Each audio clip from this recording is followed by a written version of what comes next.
Hello, and welcome again to another episode of the Trucking Risk and Insurance Podcast with your host, Chris Harris, and myself, John Farquhar. We've got an awesome guest, a repeat guest, a handsome and good-looking guest, Mike McCarron from Left Lane Associates. And guess what? We're going to talk about the hot topic that's going on out there in the trucking industry. So let's get into it. Welcome to the Trucking Risk and Insurance Podcast. Michael, good morning. That doesn't look too handsome to me. Hey, this is the good-looking old boys club, Mike. Now, for those of you listening on audio, Michael shaved. He doesn't match John or I. Yeah. He's the only clean-haired, Should have left that clean-faced week-long one here. scruff there. He went fit in. Hey, we're talking about Driver Inc. we're just talking about Driver Inc. And Mike, the first thing I'd like to know is, why is this such a problem? Well, I think it's a problem, Chris, because, the government has basically said that these carriers that are not paying service deductions are breaking the law.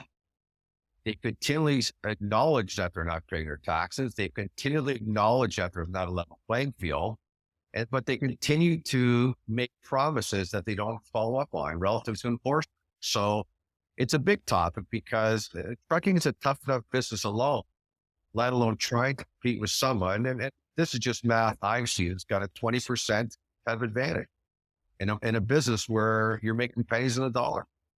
So it's a real hot button. And I've got to tell you, if I was a carrier, I'd be on the moon and that as well. I'd probably be doing different things, but I would not be happy and I'd be fighting alongside them.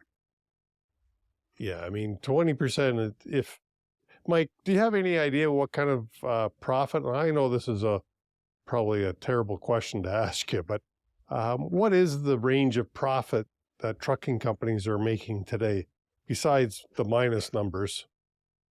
Well, today they're probably not making a lot of money, especially the small and mid-sized carriers based on the state of affairs. But, I think that top fleets are operating the low 90s operating margin. That's what we used to measure when I was at Yellow Freight. So, 6-7 cents on the dollar. I know that the public companies are trading at, around a 6 cap. So it's really hard to say. I think the small niche guys probably do a little bit better, but, the bottom line, Chris, is the margins are so small. And, one of the problems with trucking is it takes very little to go wrong. So you take a winter, for example, where you need 15 days of snow. What happens? So it's a very, very fine line of things that you can't control. Yeah, no. And if you, as you said, you add one of your biggest costs are your driver costs. And if you have an advantage of about 20% because you're using the Driver Inc. model, that significantly adds to the bottom line. Well, significantly adds to the bottom line. I would suggest they're probably using it there. And what I was seeing in the open market and the spot market, it's not going to the bottom line, it's going to the top line. Meaning, when, you get someone hauling freight out of Minneapolis for 4,000, driver carriers quoting, they're smart, they're quoting 39. But they're not. Yeah. Those savings I don't think are going to their bottom line past the customers, which is why you have such a spread between the spot market rates and the contract rates right now. The driver carriers aren't very diligent for surcharges. Their rates are all in. And as I said, I think that this competitive advantage is not going to the bottom line. It's really being given to the customer. So if Driver Inc., and again, maybe I should ask you a question that you probably don't know the answer to.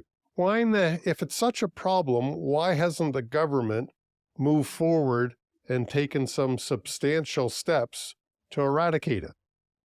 Well, I think that's the $1 million question. So my take, talking to people that are maybe outside trucking, is you've got a couple of things. You've got, number one, you've got a situation where as much as our $1 billion a year, and that would be the estimated, kind of tax dollars aren't being paid. It's really a drop in the bucket relative to the billions and billions and billions of dollars that go into uncollected. I don't have the exact stats, but there was a report from like going back 4 or 5 years ago where there's 23, 24, $25 billion here not being collected already. I read somewhere recently that they believe there's about $27 billion in eligible COVID payments that have to be paid. So I think you've got a situation where CRA is a mess. They're on strike right now. They're a mess and they're not collecting. I think you've got a situation where I'm not sure how high it is on the politician's agenda. You've got the South Asian vote, which is very much a driver Inc. It's very much a South Asian business model. It's very liberal. You've got a vote, an election coming up in 18 months. My suggestion will probably be a little bit sooner than that. You've got, vote Rich Brampton, quite a large South Asian lobby. I believe there's about 18 MPs. So I just think the government is paying us lip service, and they just don't have the bandwidth to enforce it. And it really is $1 billion is a lot of money, guys. But it's a drop in the bucket. ERA fast. And I went through it. I lived through it through a situation where I sold a business, and it really made me realize that it's one thing to say, we're going to shut you down. But then you've got to go to the CRA court system. It's going to take years and years and years. And that's what made me realize that it's time to acknowledge that this is probably not going away. I'm not saying I agree with it at all. I'm just saying it's probably not going due to a lot of factors that are much bigger than the trucking lobby and industry. I know I don't agree with the Driver Inc. model. All three of us sitting here, we're all self-employed. And if you use the Driver Inc. model, and if the carrier doesn't issue a T4A slip, that means the driver gets to have all the same tax deductions that the three of us have who are self-employed, who took a risk, can lose money, can go bankrupt. But, why should they get the same tax advantages that we have accepted because of a risk? I think a lot of drivers get duped because it surely is not good for drivers. There's no benefit. No. They make less money. They're not protected. But I certainly know that in that culture, self-employment is very important. It's very, very important. And that's one of the other challenges, Chris, is this whole gig economy. Like, this is not just a trucking problem. Every friend I have is dealing with the same thing. I believe the gig worker is the worker of the future. And the bottom line is there's no workers. They're going to get what they want. And I think the government is going to have to do something, because you can't continue to have this tax leak and leading so much debt. And I was blown away when I saw the amount of tax dollars that don't collect it every year. It's staggering. You think it's complete debt just to collect its own. Yeah, my wife is in the dental hygienist world, and right now dental offices are having a hard time because if you work through an agency as a dental hygienist being self-employed, you can make $50 an hour. Well, that's not what they're being paid in the dental practice. Therefore, they don't want to work directly for a dentist, and I suspect it's somewhat the same here in trucking, that it's part of the gig economy. And it's not just our South Asian friends.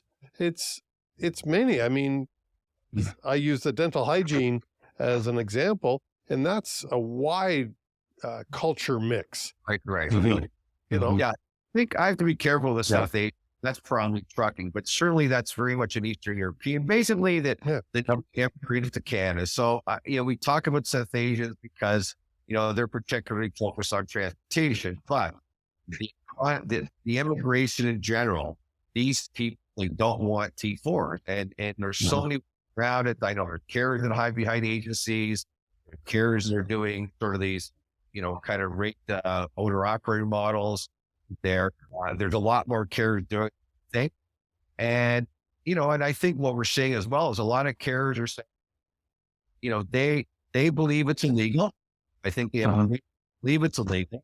They don't want to cross a line, meaning they don't want to start drivers independent contractors. So they're just getting out. For more deals we just did left lane. As the owner said to me, I just can't compete with this. I'm sick of it. I'm tired. And I mean, when it's a realistic time to get out. And you'll see as these legacy carriers are getting out, the proportion of driver rank or independent contractor drivers relative to the rest of the business is just getting larger. As for most. Yeah. Well, let's dive in here and analyze this just a little bit here. I think we need to let everybody know what we know. So let's kind of start with a benefit of being in a driver Inc. model, right? So from a driver perspective, one of the things is right off the bat, the motor carrier is not taking source deductions. They're not taking your income tax, whether it be provincial and federal. They're not taking EI, employment insurance. They're not taking CPP from you. And therefore, at the same time, that means the motor carrier is not providing their share of EI and CPP that need to be topped up, right?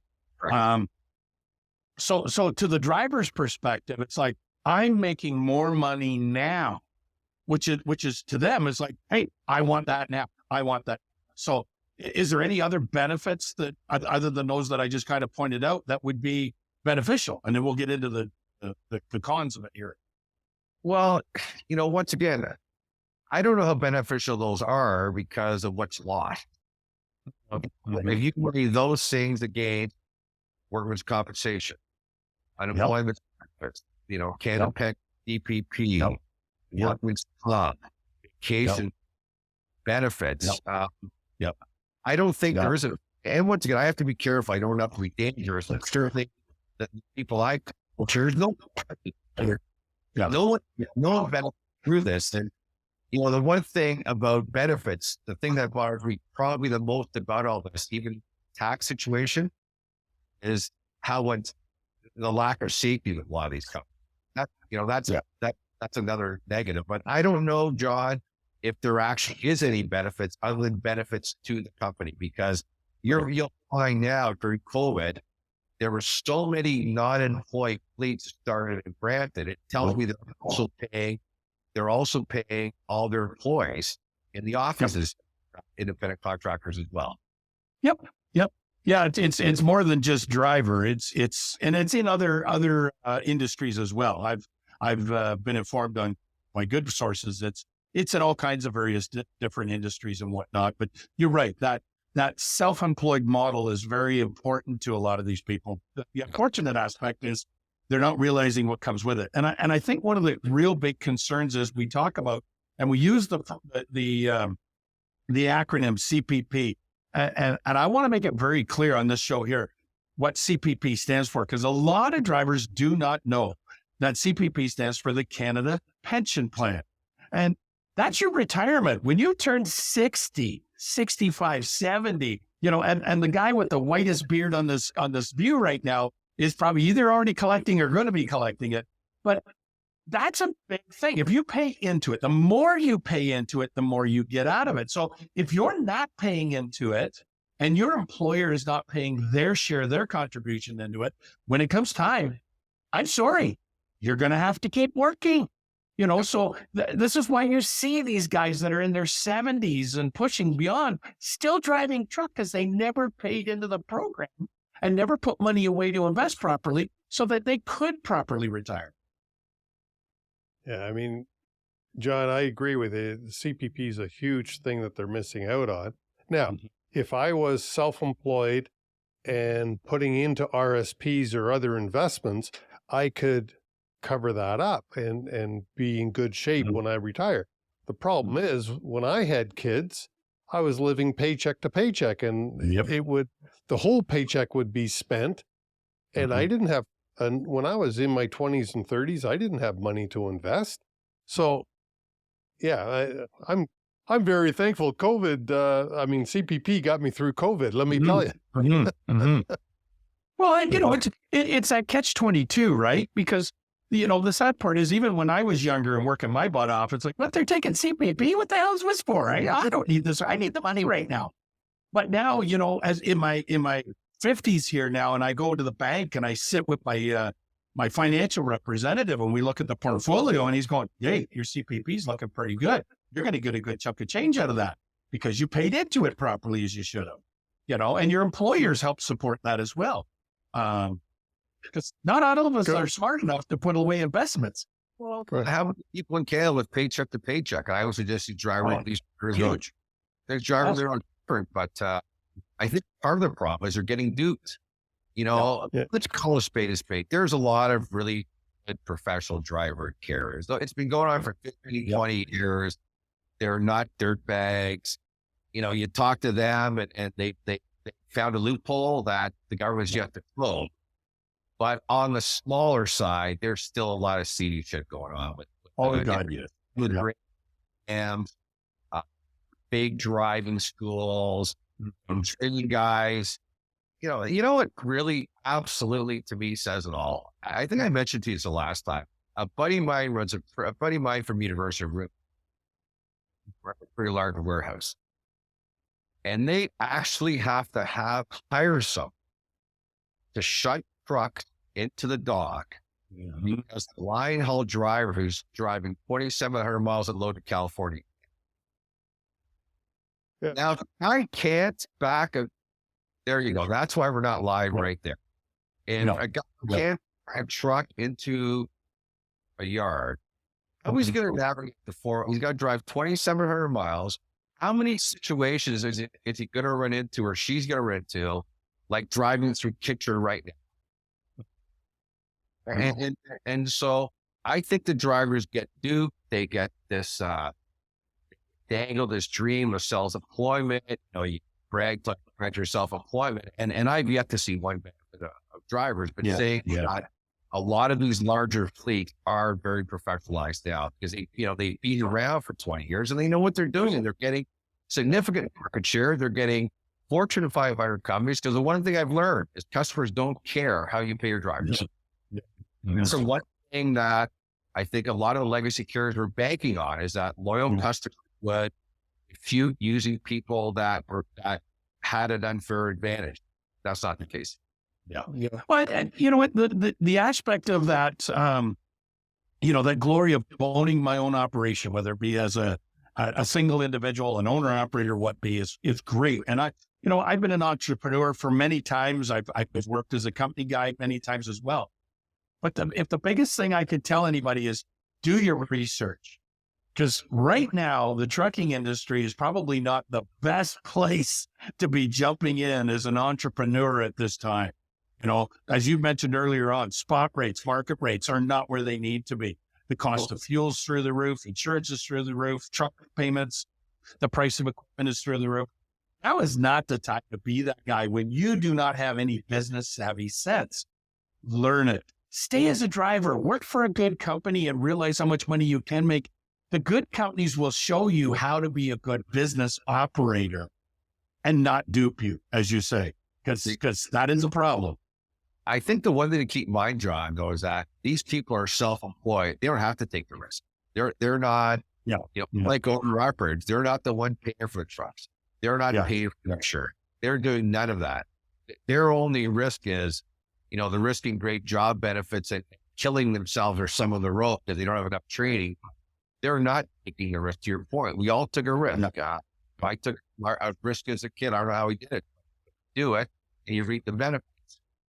You cannot live in this country without contributing to paying for the roads and paying for the infrastructure and the hospitals. And it just drives me nuts. But there just comes a point where you say, at some point in time as an industry, you have to read the tea leaves and say, as a trucking entrepreneur, I need to start thinking differently. And I need to start my business a little bit differently because my suggestion is that it's just not going anywhere. I don't know how they basically shut such a 10-headed monster down right now. And the thing about it too is that, so think how important trucking is to this economy. Imagine if you could pull 60,000 drivers, which you could never do, but just think if the legacy carriers got their utopia. Put our country out of business. So you would lose all your competitiveness. So, all these things are just paid to a lot of lip service. Every single, this is Seamus O'Regan and my buddy, he comes up, this big announcement, ba ba ba ba ba ba ba ba ba ba. You'll be in the budget. Budget comes, nothing. Yeah, and the other part of this whole thing is it's not just a Canadian problem. No. The U.S. is fighting the same thing or a similar. Probably in California. In fact, it's interesting. I talked to a friend of mine in California, and you know what a lot of these drivers are doing to complicate things is they're working a couple Uber gigs and outside, and they're doing other gig economy jobs to create other sources of income. Once again, just another complication for CRA and to tie this thing up if they ever do decide to work. Right. Yeah. Right. And really, I'm leaning with you, Mike, that they don't have the stomach to enforce it. Back 30 years ago when I was with TNT, our owner operators paid most of their drivers what we would say cash. I mean, I know it wasn't cash, it was a check, but it was going to their personal name. They didn't know the SIN number of that driver. Therefore, it was never getting declared. And that was 30 or 40 years ago. This was going on in trucking, and it was very predominant then. It's changed from that to the Driver Inc. model, but it's a 40, 50-year-old problem that the government has never decided was important enough. And it's not just trucking, as you said. I mean, carpenters and all kinds of people. I mentioned dental. It seems like everybody wants the gig economy. Everybody wants to be self-employed. And just early immigration, these whatever country they're coming from, they're chasing this dream, this Canadian dream, and that starts with self-employment without the risk, but also without the benefits. So I feel bad for workers somewhat, but to your point, Chris and John, kind of the horses out of the barn now. I think if you really read the tea leaf closely, you'll realize that I encourage the legacy carriers to try and level the playing field. I just wish the government would get off their ass and they would either enforce or say, go do it. Because I know if I own a trucking company, I'd be doing it all day. There's no way. So that brings up the perfect segue that I wanted to bring up was, well, if we can't beat them, what do we do to join them?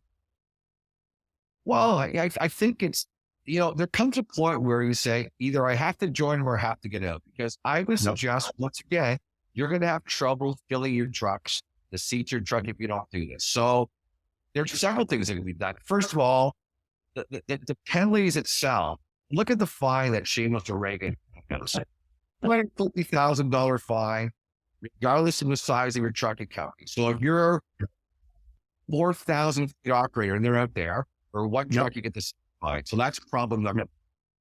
Number two is enforcement. You talk about why we do. At a $250,000 fine, do the math on, say a truck doing $200,000 in revenue a year. So based on the $20,000 formula, that means you're saving $40,000. So what that tells me, as long as you have more than 6 trucks doing it, you can't lose. Yeah. So there's the opportunity to buy, driver and fleet and keep it separate. We've got people doing that. The one thing that I find probably the most ironic about all this, and it really is ironic, maybe a bit of hypocrisy, frankly, is that all these carriers trying to shut down Driver Inc. are absolutely making a fortunes on the back of Driver Inc. and their freight brokerage divisions. Big time. Huge. A single carrier, and I'm not going to name names. I'm talking 100 million. Like you're talking the biggest brokers in this country. Yep. The biggest brokers, bar a couple, are divisions of top 100 carriers. Yep. Agree. Non-driver, you cannot make money in brokerage without using driver carriers. They all use them. And the part about it is they've actually made a lot of money in the enterprise value because they're growing a non-asset segment. So you can say what you want, but there's no. Now, this has served a large fleet, but the smart ones have also benefited from. Oh, God, yeah. Well, I can share something. I won't say where I got it from, but I got it on good authority. So you talk about the $250,000 fine. The unfortunate aspect, that is only in the worst case scenario, and that will only be after it goes to court. I have been informed by the enforcers that there will be no fine in the beginning. If they come in, find out you're doing a Driver Inc. program, what they're going to do is they're going to lay you some citations, non-monetary citations to say, you need to stop and this is what you need to do. And if they come back in 30 days and you're still doing it, well, then they will lay a citation of $10,000 and they'll give you a court date. And then we'll go to court and we'll start to play around. It's only then if you continue to not do anything about it that you could see the $250,000 fine. So as you say, Mike, right off the bat, it's like, even for a small carrier, it's like, okay, I've been given the warning shot. I need to change. Maybe I'll change. But for the big guy, it's like, yeah, big deal. $250,000. You know, it cost me more than that to support the CPP EI program and the WSIP. So it's of no sense to me. It's cheaper to pay the fine. And my point too is, so look at my situation. So I had a tax situation, a 7-figure tax fraud based on signing a form incorrectly. No interpretation, no benefit from me. It was a no-brainer, 11 years and 3 or 4 court cases. So, you know, the problem you're going to have with, they're all member companies. Put down one fleet.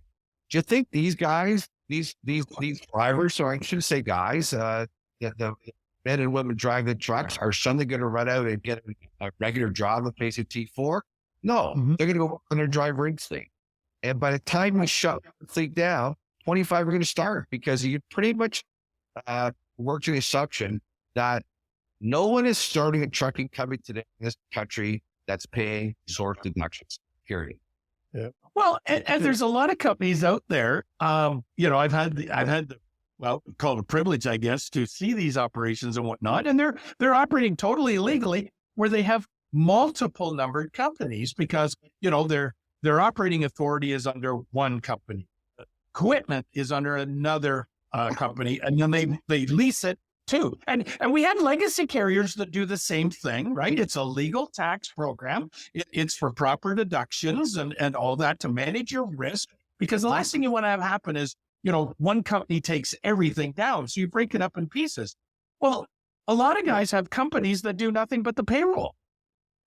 You know, so it's like, I'm leasing my drivers to this company to operate. So we pay that company and then all the drivers are paid through that. You shut down that company, it's like you said, no problem. I'll just start another one, put all the drivers onto that one. There's no liability they have. It's just, as I said, it's like, I think a lot of this is the ineptitude of CRA. I think a lot of it is the fact that you're just a drop in the bucket relative to tax arrears. But I really think that they need this for immigration, because they'll go to other countries. I think that ultimately need immigrant. You know, we're short workers today. Imagine pulling the economy workers out. It would be impossible. You shut down the economy.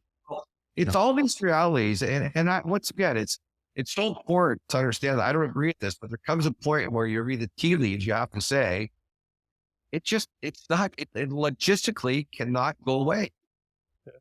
Now, Mike, as we get to the point where we got to wrap this up, how about I ask you a real direct question? You've already answered this one, but a real direct question to end this interview. Is Driver Inc. going away today? No, absolutely not. Is it go? Yes. Is it going away someday? No. Am I not saying that the odd $250,000 fine might not be issued? Am I not saying there'll be some sort of, you know, appearance of enforcement? Nothing that I look at, nothing that there's a lot of talk amongst the legacy peers, nothing they see. And you'd be amazed at how many carriers are quietly already have independent contractor programs at their fleet, because it's the only way they can fill a seat. It's just a matter now of, do I get out or do I conform? And the one thought I hadn't thought of that you mentioned was the carriers who all have broker divisions. And of course, the broker divisions are all using Driver Inc., you know, even if the carrier themselves is not. Percent they are. No, it's like you cannot literally. I'm not like John. I'm not going to mention carriers. We got a carrier friend of ours from out west. He was a real anti-Driver Inc. guy. He built the broker's business. It's incredible what he's built, but it's got to be done. And see, so you've got this situation that's evolving where the other thing that's really evolving is third parties, because they're the ones that use the broker. So the drive rate, they might not be prominent, a lot of these small guys with customers, but they are prominent with brokers. So to your point, Chris, there's just too many things pointing to something that I just logically don't see ever being shut out. Well, I was going to say, with the volume of drivers, as you said, out there that are in the driver rank model, there's no way that a logistics operation could not work without them. You just wouldn't find enough regular carriers or legacy carriers that could handle the freight. Well, the rates are too high, and the challenge is that. See what's happened in this market is that. So two things are driving the spot market. One, of course, is driver and fleets that will run for cheaper. But the other thing is they also don't have a 90% fuel surcharge on. And so that's really, that old school fuel surcharge system has really, I think, bitten a lot of carriers hard, because it's made for, in the last year, the greatest rate disparity ever between whatever called spot market and contract rates. I know when I owned MSF as a broker, you could never compete a large carrier direct. Well, guess what? You can today, because you have in some lanes a difference of 80, 90%. And a lot of that's just in fuel surcharge, because driver and carriers don't charge fuel surcharge. It's all, here's rated flavor today. I went vanilla today. I went chocolate today. It's a different rate every day, but if you can learn to manage that, they can truck. Yeah, and that's a great spot to end it up. Mr. Mike McCarron from Left Lane Associates, longtime industry veteran. Although you're younger than us, Mike. When I say, I'm going to be careful when I say industry veteran. 63. I got many years on you, Mike. But anyways, I'm just under you. Thanks, Mike, for coming on. You are always invited. Thank you. And Always. once again, and we were talking about driver this week. Thanks, Mike.